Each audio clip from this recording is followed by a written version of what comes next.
Há força na dor e há muita resistência na escrita. É isso que nos diz e nos comprova Clarice Fortunato com este livro aqui, Da Vida nas Ruas ao Teto dos Livros. É um livro que dialoga também um pouco com aquela canção do rapper crioulo, Ainda há Tempo, quando ele diz que com o poder da mente a maldade paralisa. Ela consegue transformar o seu passado em tinta, faz da sua escrita uma agulha e da nossa consciência a pele, onde ela tatua as marcas da sua memória, para que a gente nunca mais esqueça por tudo aquilo que passam as mulheres negras e periféricas do nosso país.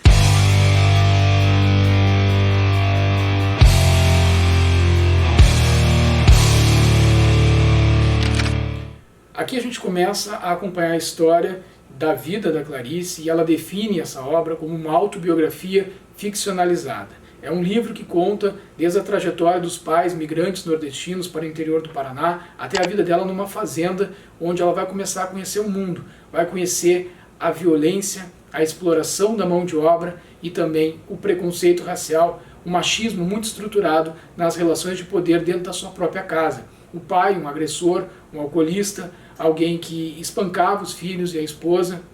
que gastava todas as economias da família com mulheres, jogos, com a bebida, e que ela vai descobrir depois, mais adiante também, acabou por violentar as suas irmãs mais velhas. Esse homem agressor acaba falecendo muito cedo, inclusive com a suspeita, depois de um desentendimento com o patrão, de que ele teria sido assassinado. E nessa situação em que o pai sai de cena, Clarice se vê, ela e a mãe sozinhas, tendo que tentar a vida na cidade, porque os outros irmãos todos acabam tendo algum arranjo, ou eles se casam, vão morar com padrinhos, mas não se aceitava mais na fazenda que essa família continuasse por lá sem a figura de um homem, do pai. E isso vai se repetindo na vida dela. Também não se aceitava na cidade alugar um imóvel para a mãe, não tendo ela um marido. E a mãe trata de arrumar então um marido. Ela se junta a um homem, numa primeira relação que ela tem depois da morte do pai da Clarice, e na cidade eles não conseguem manter um teto e acabam se tornando andarilhos. Vão viver nas ruas,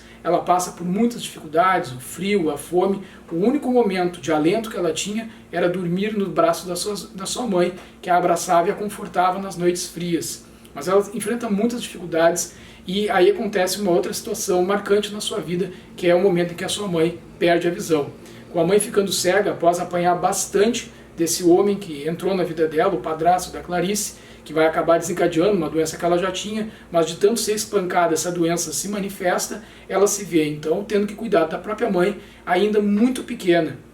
porque a mãe já não podia mais dar conta da sua vida sozinha. Esse padrasto acaba se afastando em alguns momentos e ela se vê em situações em que a mãe muitas vezes precisa se submeter a abusos sexuais para garantir minimamente um teto, um prato de comida, e ela ali, se não me engano, entre 6 e 7 anos, vivenciando, acompanhando, presenciando o abuso em relação à sua mãe e também as agressões, a violência com a qual ela era tratada por esses relacionamentos que a mãe vai adquirindo aí ao longo desse período em que elas viviam em situação de rua. Ao estarem na rua, elas vão encontrar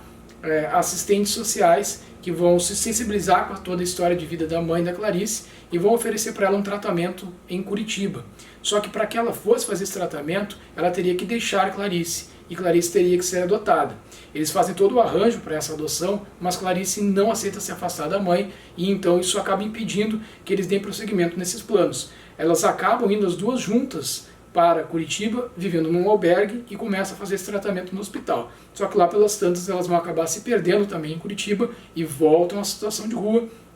até que agentes comunitários as encontram e fazem a oferta para que ela retornasse para fazer o tratamento no hospital, só que a mãe prefere voltar a Nova Londrina e encontrar o padrasto e lá constituir a sua família. A prefeitura acaba aposentando a mãe dela por invalidez e elas vão viver nessa casa. Clarice já acalentava muito o sonho de estudar, pensa que agora seria então a sua oportunidade, mas as agressões aumentam cada vez mais na relação do padrasto com a mãe e ela acaba tendo que cuidar da casa, ainda muito jovem, muito pequena. Ela não tinha nem 10 anos ainda e ela precisava fazer todos os afazeres domésticos e ela via as vizinhas, as crianças indo para a escola uniformizadas e ficava com aquele sentimento de que queria muito estudar, mas sempre aquilo sendo deixado para depois, sempre outras situações se colocando na frente dela e ela sempre ao lado da mãe, cuidando muito da sua mãe.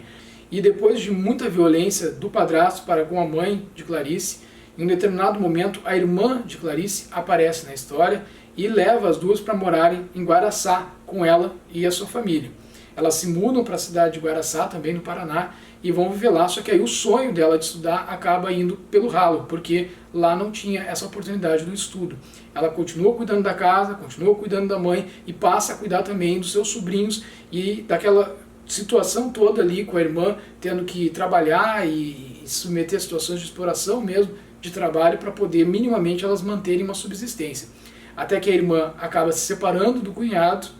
e ela acaba tendo que dedicar toda a sua vida realmente a cuidar dos próprios sobrinhos e da mãe.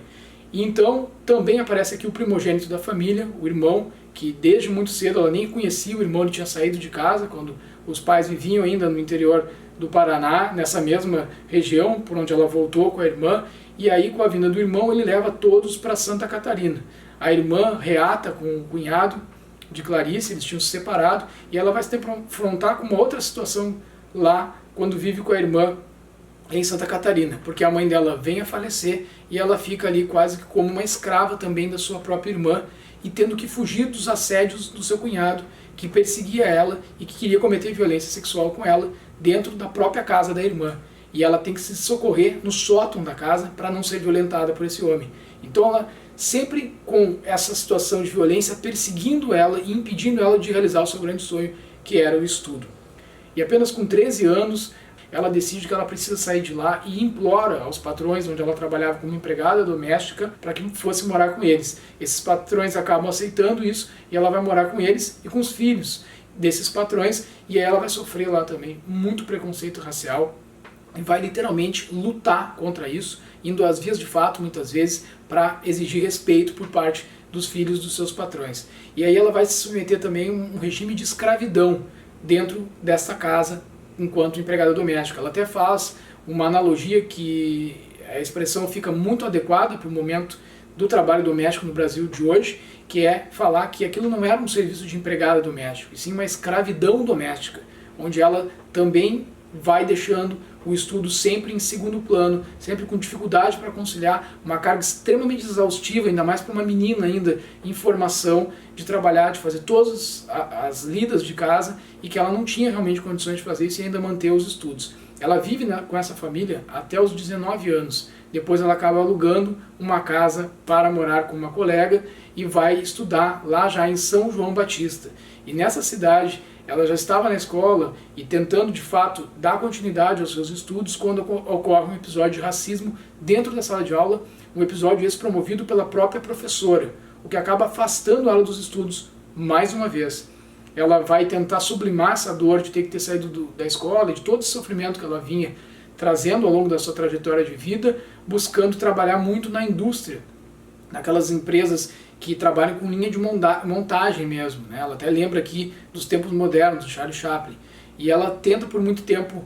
se manter apenas ali, trabalhando, até que uma amiga diz que tinha uma vaga de babá em Florianópolis, e ela se desloca então para Florianópolis, porque lá ela achava que poderia retomar os estudos. Ela chega lá e não era só babá, ela tinha que trabalhar muitas outras demandas que estavam para além de cuidar de crianças. De novo ela nessa questão de exploração toda que é tão bem narrada aqui. Você vai ler o relato de Clarice e você vai ver o quanto as mulheres que estão trabalhando hoje no serviço doméstico, o que elas sofrem, o que elas passam no seu dia a dia, no seu cotidiano, principalmente mulheres que não têm outras oportunidades e que estão fazendo isso ainda numa condição em que são muito jovens, que era o caso de Clarice. E ela ali, nessas circunstâncias, depois de algum tempo, descobre que a professora teria sido afastada do colégio por questões de saúde, e ela retorna então a São João Batista, é acolhida por uma amiga na casa dessa amiga, retomam os estudos e consegue então se dedicar com mais afinco para prestar o vestibular, já que teve aí então a importância da amizade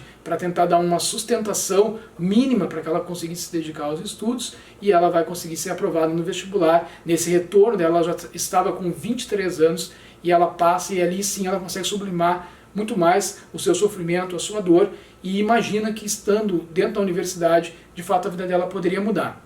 Acontece que ela faz um relato também muito importante aqui de ser dito, que tem que ser colocado para que todos tenham acesso a essa informação, de que mesmo na universidade ela ainda sofreu muito preconceito racial, e isso até mesmo de forma velada. Uma outra situação que ela coloca aqui da experiência dela dentro da universidade diz respeito ao auxílio estudantil, a oportunidade que ela teve de ir largando essa condição de escrava doméstica para se dedicar mais aos estudos a partir de uma bolsa de estágio que ela conseguiu receber, e aí ela conciliava com algumas situações em que ela realizava faxina, então ia complementando a renda, e ainda o apoio dessa amiga também, que foi o seu suporte durante todo o período pré e pós, né, depois que ela já tinha conseguido ser aprovada no vestibular, ali nesse contexto em que ela estava estudando, se preparando então para a sua trajetória acadêmica. E todos esses relatos que ela nos traz aqui nos fazem pensar o próprio papel do Estado em relação à educação, a promover políticas públicas de segurança às meninas, às mulheres, até porque, se a gente for observar, não há lugar seguro para as mulheres no nosso país. A violência doméstica se dá muito em função dos próprios pais, padrastos, irmãos. A violência sexual também, os abusos de toda ordem ocorrem dentro de casa, dentro daqueles espaços onde as meninas negras, as mulheres do nosso país estão ali completamente suscetíveis e sem nenhum suporte, nenhum amparo,